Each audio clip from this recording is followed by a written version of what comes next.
Hi families, my name is Rose Sandoval and I am the new Autism Level 3 teacher at McGill Elementary School.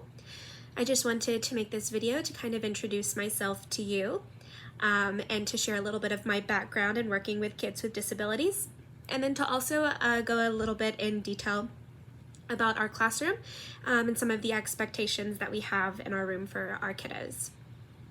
So I graduated college in 2020 and I'm currently working on my master's program in teaching special education. After I graduated, I moved on to work at Marcus Autism Center and I've been there since November of last year. I started off as a part-time registered behavior technician and worked my way up to a lead behavior technician. And I conducted behavioral therapies for children with autism between the ages of 12 and 3. So I have a wide variety of children with a wide variety of abilities, which was super exciting. I ultimately decided to move into the school system because as a lead, I felt like I wasn't really getting as much one-on-one time with the children as I wanted. So I decided to move into the school system and begin teaching.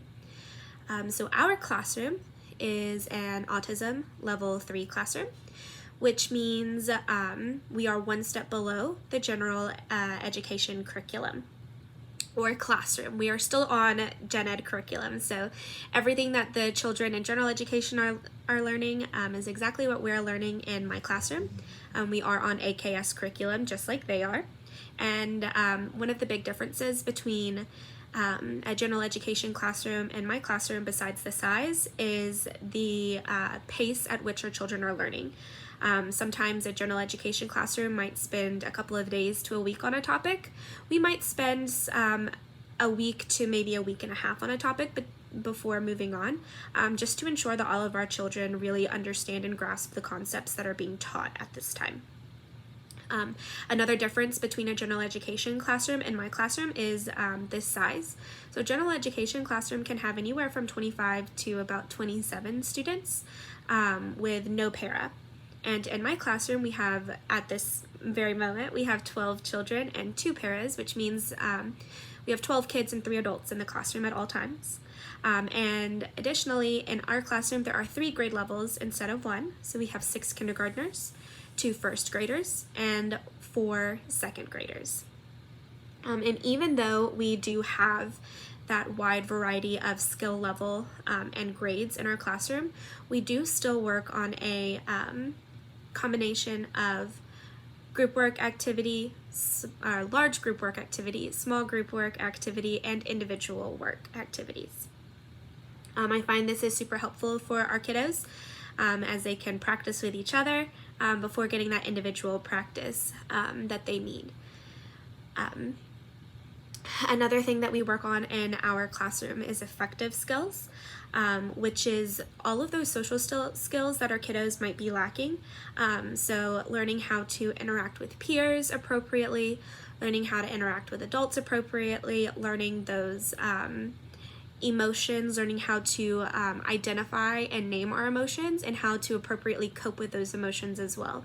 So when our kiddos are feeling super overstimulated and maybe they don't have the language to explain that, we're going to work with them to work through those feelings of overstimulation, learn how to identify that, and ways to calm down. And speaking of overstimulation, that moves us into what I like to call sensory breaks. We do have sensory breaks in our classroom. I feel like that is very important for all of our kiddos. So I try and work those in as much as possible. I do them about after every subject that we do in our class. So for example, right now we do morning work in our morning meeting, and then we have a sensory break, reading and writing, and then another sensory break. And then we have recess and lunch. And I know it sounds kind of odd to have a sensory break right after recess and lunch, but I find it very helpful to allow the kids that time after lunch and recess to bring themselves back down to that baseline, because sometimes they tend to get a little hyped up and sometimes a little overstimulated during those times. Excuse me. And then after that sensory break, we move on to math, and then another sensory break, and then science and or social studies, a sensory break, and then specials. And after specials, it's time for the end of the day. So while we are doing our sensory breaks, the children have access to several different things. Some of those things include different fidget toys, which include fidget spinners, stretchies, squishy balls, different things that give them that tactile stimulation that some of them need. I also have weighted blankets for some of those kiddos that really like to have that pressure on their bodies. And I also have noise canceling headphones.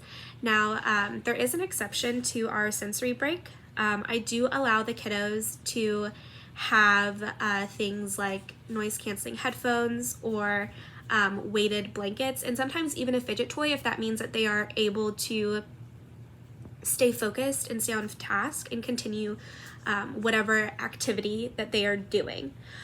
So I do have some kiddos that will wear their noise canceling headphones all day. I have some kiddos that get super overstimulated by something and maybe it's not time for that sensory break yet. So we'll pull out that weighted blanket and kind of wrap them in it and help them bring their bodies back down to baseline and then continue our work with the blanket. And that seems to be super helpful for some of our babies. Our goal in our classroom is to get all of our kiddos on track with grade level and get them back into that general education classroom.